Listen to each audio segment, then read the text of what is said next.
So one of the great things about the movie, I mean, we've all watched the story unfold in bits and pieces in the media, but when you see the scale of the square on the big screen, it's really overwhelming. How many people were in that square, in that biggest shot right before the fall? Do you know what the numbers are? Is it millions and millions? Nobody has any ideas. I mean, nobody knows exactly what the numbers are, but the thing is also you can't actually measure the number at one slice of time because it's not one group of people. It's this constant flux from the morning till the evening, and so, I mean, it's a huge number. And actually, what you see in the image isn't the entirety of the square. The square goes far. The square goes far beyond that. And also, you know, it's the thing that we all forget, but the square is not just one square. There are many squares all over Egypt as well that fill up. But I mean, we keep calling them millions, but I mean, there's some debate as to whether the square itself at one moment can hold 1 million people, but there's no doubt that more than 1 million people have been through it.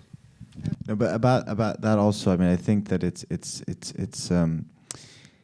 not just about the numbers of people. I mean, the numbers are important and the images are important, but it's about what people coming down does to them. I mean, even if they're coming down for different purposes, for different political interests, when you go down into the street in a country like Egypt especially, and you start to claim your rights, you start to change as a person, you start to become an active citizen, you start to understand your role and the presence of what it means to be on the street.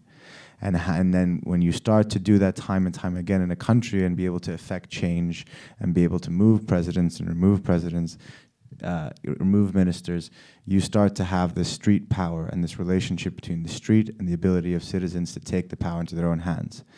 And while we haven't been able to create a consensus of what we do want yet in Egypt, we have become good at getting what we don't want out of power. So eventually, the hope is we'll achieve the ability to do that. And I think that, like Khalid says, it's not just Tahrir Square, it's about squares all over the country, and it's about squares all over the world, because at the end of the day, what people are fighting for in Egypt is very much a sense of a global struggle of how you affect change and how you hold power accountable, as he was saying.